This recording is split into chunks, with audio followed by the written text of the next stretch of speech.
Hey guys, welcome to Malibu, California, cultural capital of the world, and an episode we're going to call Russian Neck Reset. Now, I've dealt with a Russian guitar, Russian made, so we're going to see some guitars that were made in Russia, Leningrad, which is now St. Petersburg, about 1970-ish.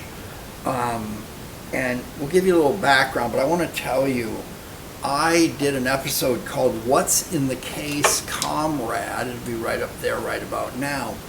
And I sit on the school board. I've run for public office. I'm going into 10th year of service there. And I was headed down to Norwalk, California, cultural capital of the world, to file my papers. And of course, I knew through an alert that there was an arch top in French Valley, which is down by Menifee, Murrieta, all that. So I got my papers filed, filled out everything, and then I'm wearing a suit, and I head right down there to get this arch top. It's a good price and whatever. And again, that link up there will show you all of that theatrics. So I get there, I get the arch top, great price, pretty good shape. I wouldn't take it apart to fix the insides or beef it up. It's just something somebody would have up at the cabin and strum it and not junk pile it up. So it's one of those things where it's a pretty... So anyway, I'm talking to this guy and he goes, I got another guitar. And he brings it out. It's a flat top. I'm not interested in flat tops. Generally, I think the basic structure of them where you're pulling straight off of a nut against something that's trying to do this and beefing all this up with screws. It just makes sense to me that you would have a trapeze tailpiece hooked in to the big tail block and everything would be better that way. But who am I? I think the average $200 guitar coming on Amazon to your door might be more playable than one of mine. Yeah, I said that. You're not buying my guitars for the quality. You're buying them for this. And we all know that. I was holding on to this when I said that, so don't worry about me. By the way, I just did an episode called The Signs or something where I talk about character deficits in relation to guitar building and salvage in relation to soil temperatures of the Nubian desert. It's right up there right about now. Anyway, so I get there and this guy shows me another guitar. It's made in Russia. So I'm running for a public election. I don't know where the cameras are. I don't know what's going on. I don't know. I know I used to run cranes on the Nevada test site, and I know that if I say anything more about that, the cameras are going to come down in that movie Spies Like Us.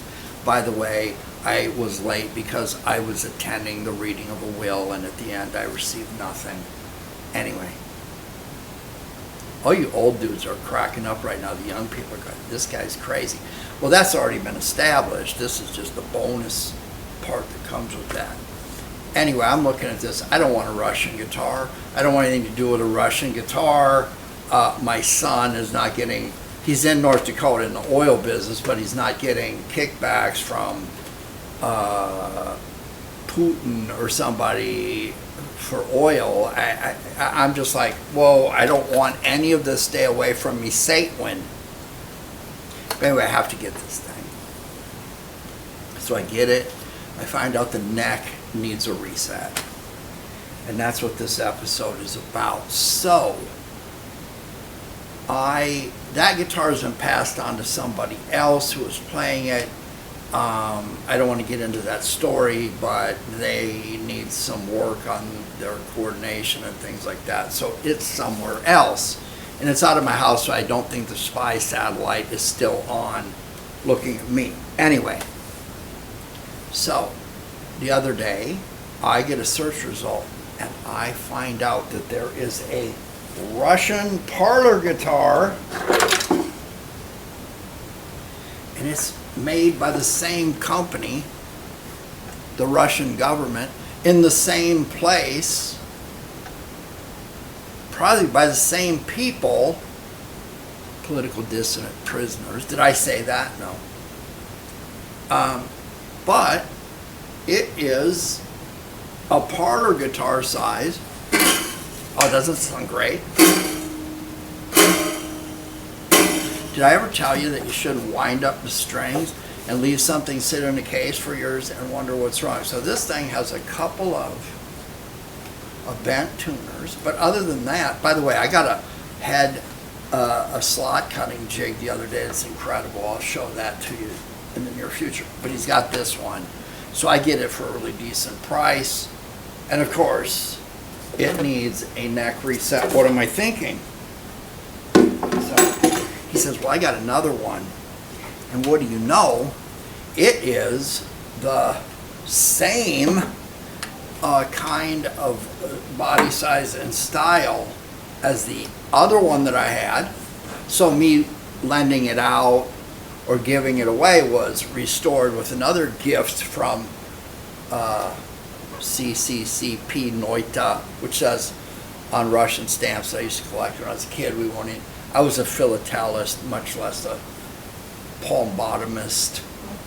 Anyway, this one's got a few things, but just like that, other one, it needs a neck reset because someone has put a screw in the neck of this one and a screw in the neck of this one, almost in the same place. They look like the same kind of screws, and in fact they're not screws. They actually take some kind of a socket looking thing that you might use to turn on your water supply for your sprinklers. Do they have sprinklers in Russia?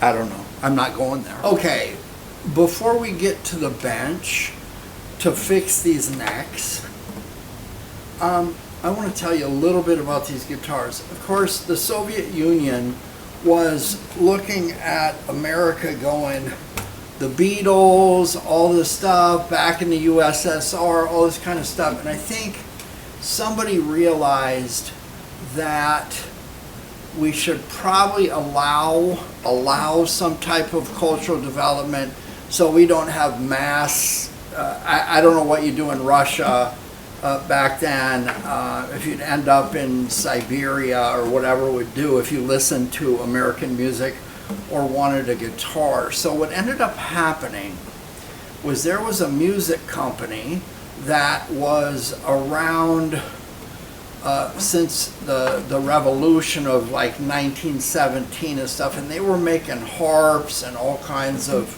zithers and auto harps and stuff like that.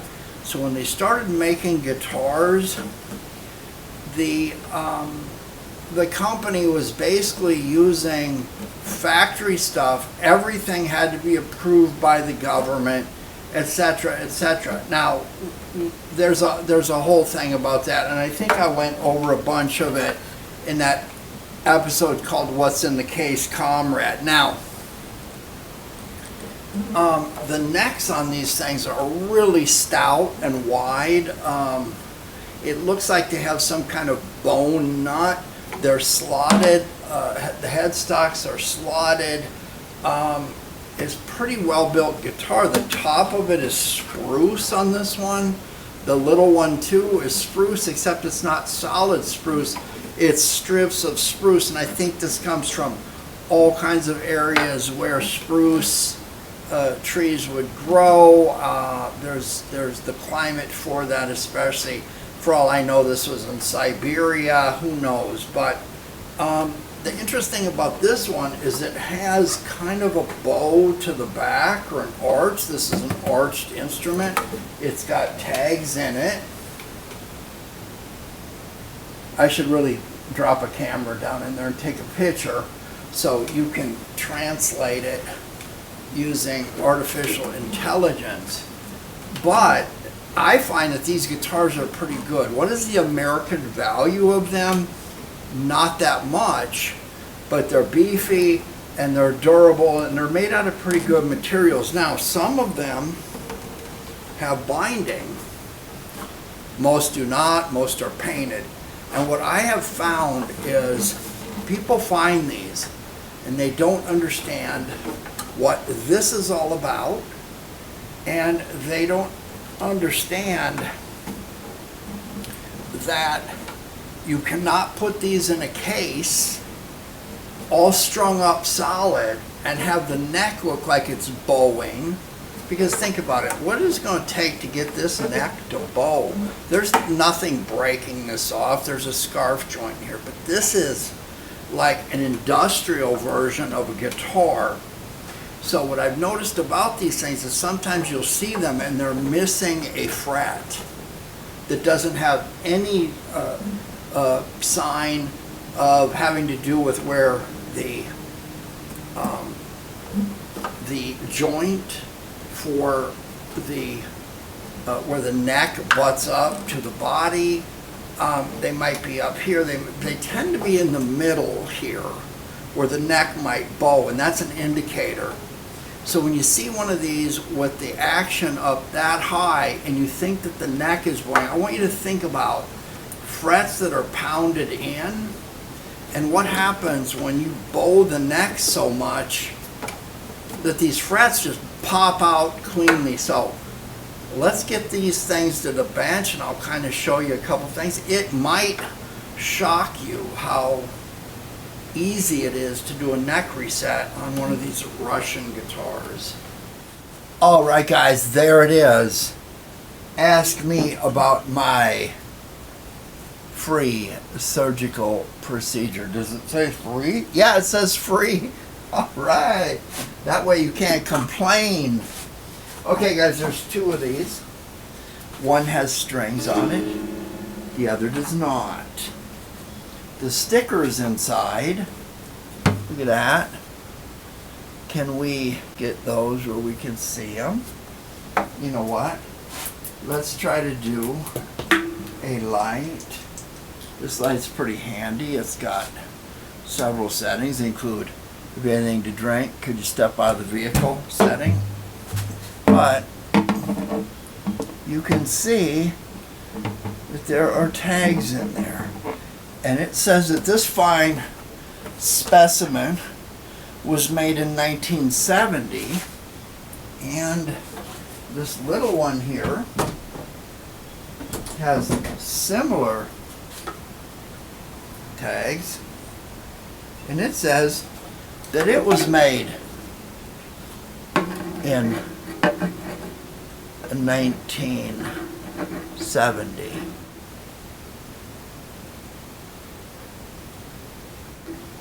Trust me on that.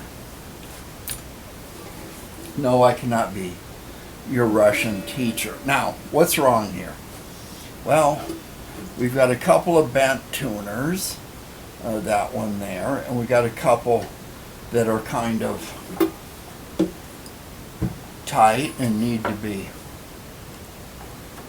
fixed. But these guitars were made when I was 10 years old, so they are 55 years old. Let's see what we got here.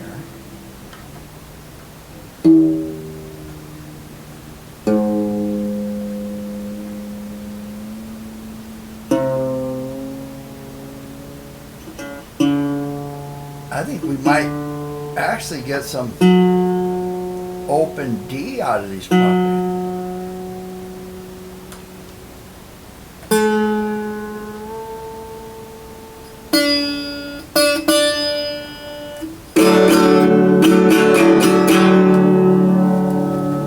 Ooh, nice sustain. Okay, so what's wrong? Look at that action. Let's use a feeler gauge. Up. There's my thumb. My thumb will fit under there. Can you see that? This thing definitely needs a neck reset. Now, I have to take, somebody put a screw in there. I don't know what they put a screw in there for, especially one that has a head like this. See it? It's a square head. So let me get the tools out I need to do the neck reset, and we'll go through it step by step. Now, I think we should do a before. There's that string height again. Now, I want to tell you that I've seen a few of these missing frets. I don't think the neck joint is right there where that fret is missing, and it doesn't look like it was pulled. It looks like it just popped out.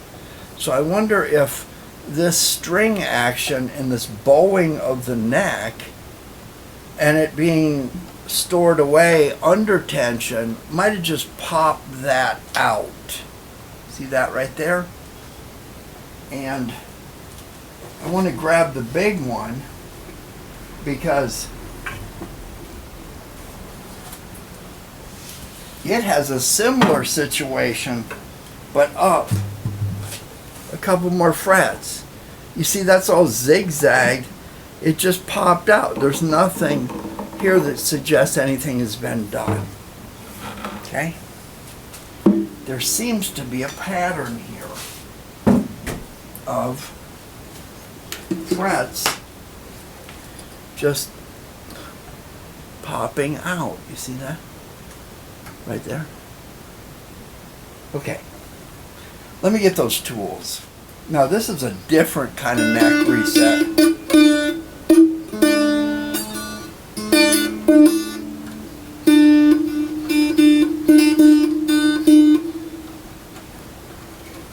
Okay, this is a different kind of neck reset. I'm going to loosen the strings up, but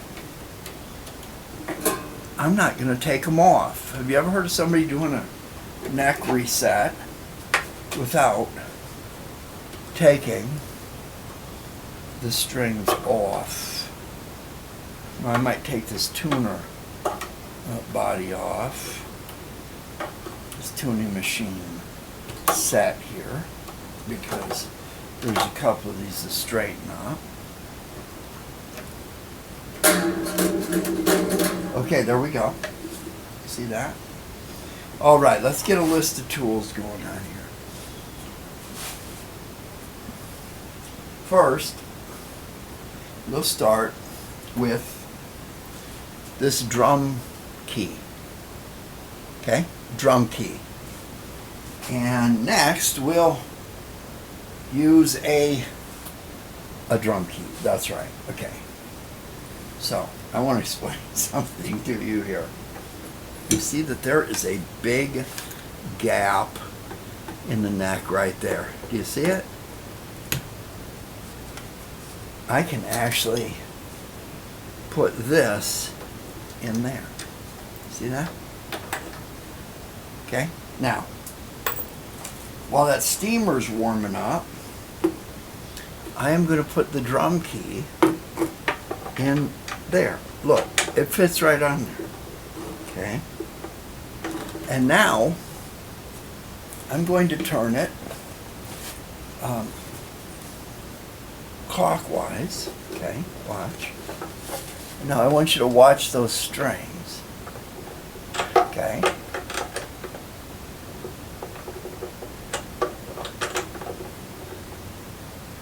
Watch the neck.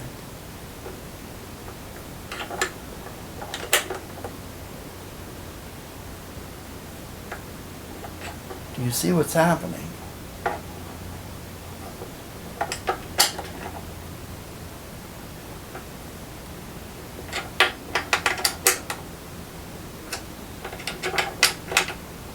Do you see why I took the tension off the strings? Look at that. Do you see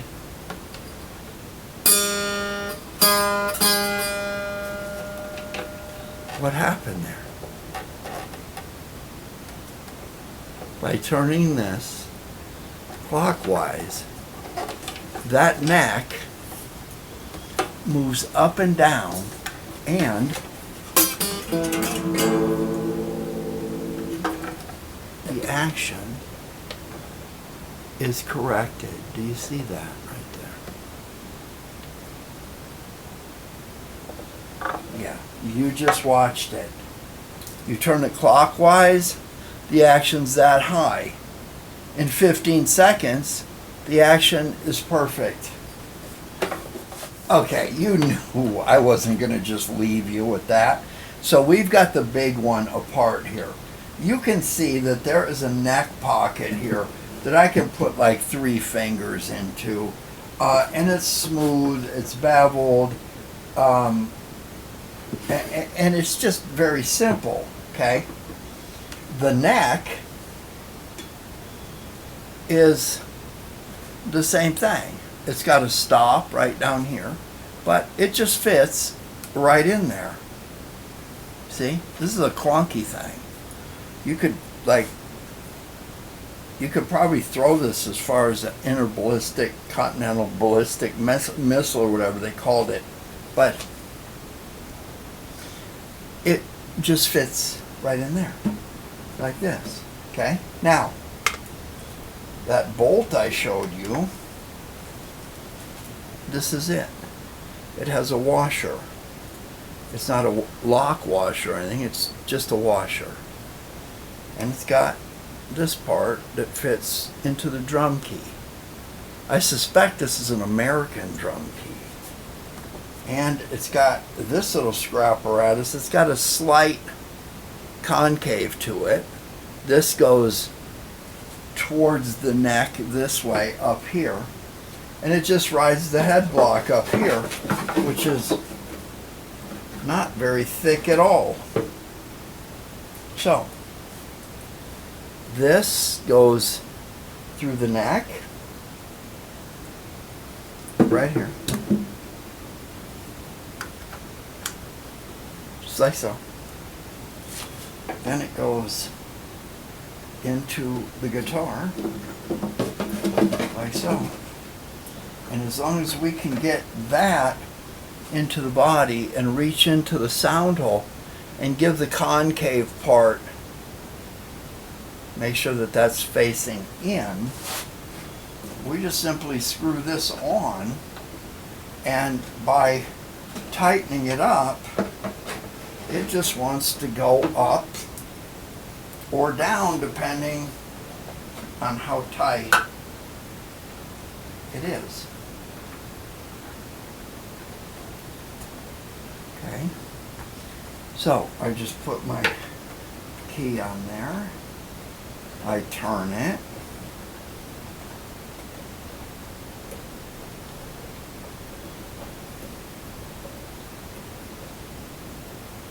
now that stop I pointed out right there will only let it go down so far, but I'm just holding it level there, and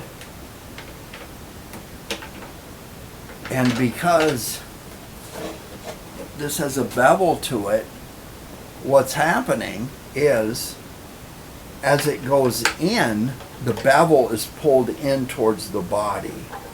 See that? And it pulls it back deeper into the pocket, like so. Okay? Bingo.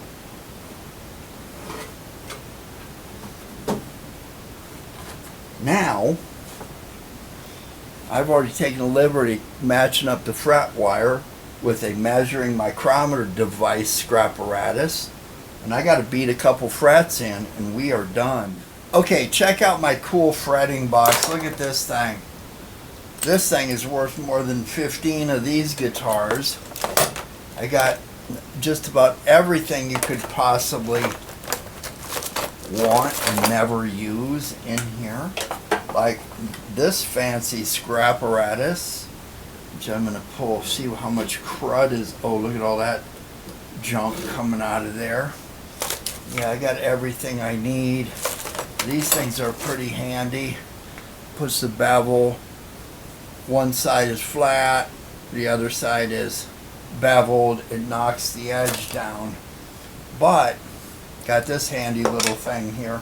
I also have an arbor press But the most important thing is this Queen One owner, and we will, ooh, whatever happened to those? I guess they were abducted to do Super Mario Brothers movies.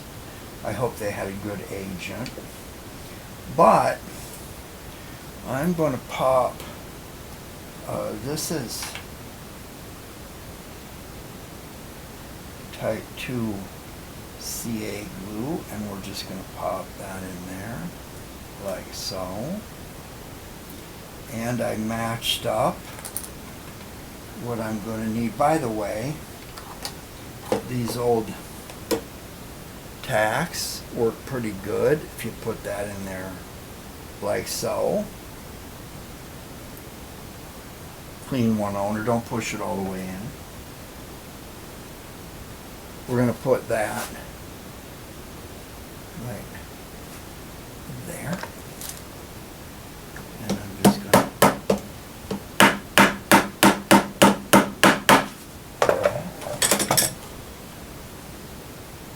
you got to get the right ones for this. Bing. Then I can take my fancy fret rocker and fret kisser, which are in my other box because I use them most. And, well, what do you know? That is really close to the point where I might have to crown those down just a tad. And we will run this to get everything just right there.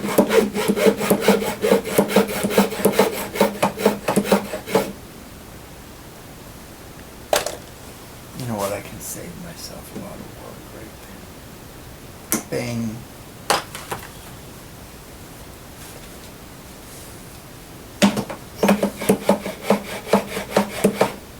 Look at that, and then we just flip it over like this.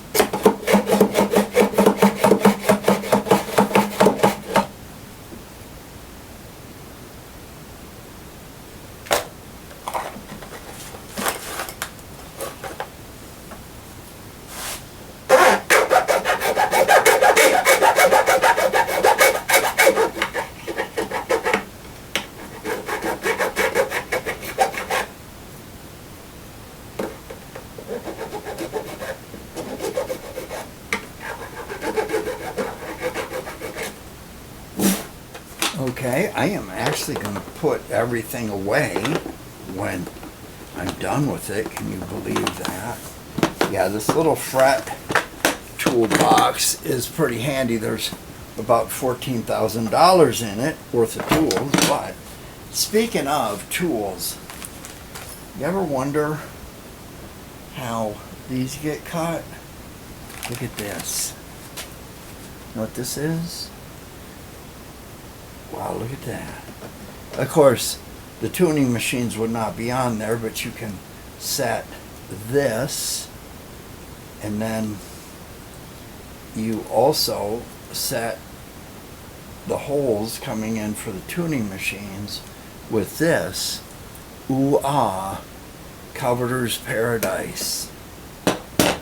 Don't ask. And don't tell anybody over here. So, now what are we going to do? Well, after we put on nylon strings, I'm not going to put steel strings on this. After we get these on, it'll be good to go. Oh, one more thing. This special sauce that I never tell you what it is, but you can see it separated. You see that? What do you see here? Let's get Chick-fil-A Teal Pointer. There's something there. There's something there, and then there's something there. And you gotta keep it separated. Hey, hey, hey. Now, I'm just gonna squirt a little bit of this on here. Look at that. I'm gonna take this Wipe All 80, and I am just gonna go around Yeah, you know the back of this big one is arched.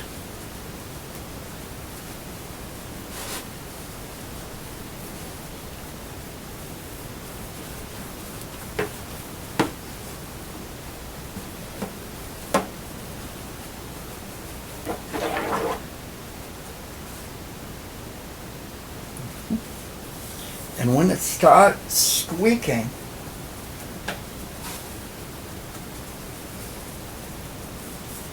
it will be time for you to leave, Grasshopper.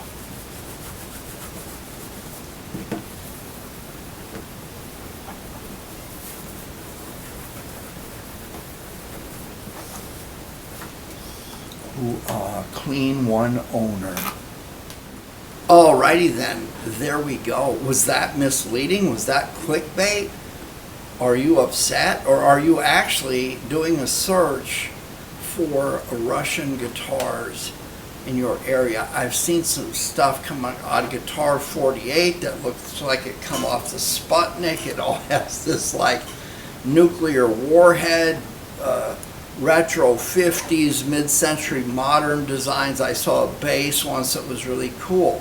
So if you're looking for something to throw in the cabin and you want to end up on an FBI list, I wouldn't worry about J. Edgar Hoover anymore. I don't know who's out there seeing if you've got something made by the comrades, but these 1970 and 1978 made instruments are pretty durable, and you can see that the ability to set the neck with a drum key makes these things virtually indestructible, highly durable, and just remember, slack the strings off before you put the guitar away for the next Cold War. See you soon.